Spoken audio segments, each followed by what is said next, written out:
teman-teman. Kita semua setiap hari melakukan kegiatan ekonomi loh. Saat membeli jajanan atau membantu orang tua, itu juga kegiatan ekonomi. Yuk belajar bersama tentang kegiatan ekonomi di sekitar kita. Apa sih kegiatan ekonomi? Kegiatan ekonomi adalah usaha manusia untuk memenuhi kebutuhan hidupnya. Semua orang melakukannya agar hidupnya lebih sejahtera. Misalnya tidak ada kegiatan ekonomi gimana? Tanpa kegiatan ekonomi, kita akan kesulitan memenuhi kebutuhan sehari-hari. Dalam kegiatan ekonomi, setiap orang punya peran yang berbeda-beda. Yuk, kenali satu persatu. Teman-teman, coba perhatikan gambar ini. Mereka sedang membuat pakaian ya. Orang yang membuat atau menghasilkan barang disebut produsen. Kegiatan mereka disebut produksi. Jangan sampai kebalik ya. Setelah kita tahu siapa yang disebut produsen, sekarang kita lihat contohnya. Yang pertama, penjahit membuat baju. Kedua, ibu memasak roti. Dan terakhir, petani menanam padi.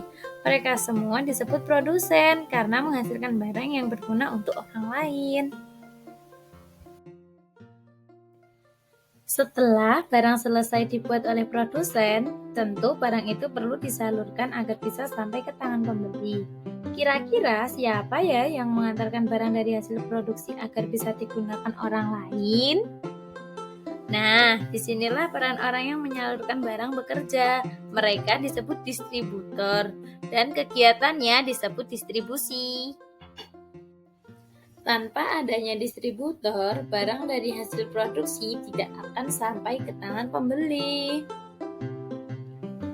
Contoh kegiatan distributor yaitu saat truk mengantarkan baju ke depan toko pakaian.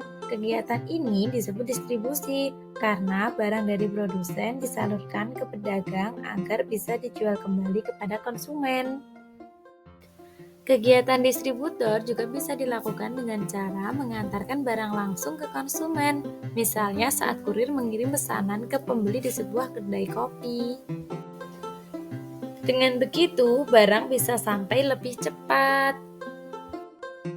Saat truk sudah tiba di toko dan barang siap dijual, lalu apa yang terjadi setelah itu? Nah, disinilah kegiatan konsumsi dimulai. Orang yang membeli atau menggunakan barang disebut konsumen, sedangkan kegiatannya disebut konsumsi. Wah, seru banget ya belajar tentang kegiatan ekonomi. Ternyata produsen, distributor, dan konsumen punya peran penting ya. Dengan bekerja sama, semua kebutuhan bisa terpenuhi. Kita sudah belajar banyak hari ini. Semoga kamu makin paham dan semangat belajar ya. Sampai jumpa di pelajaran berikutnya.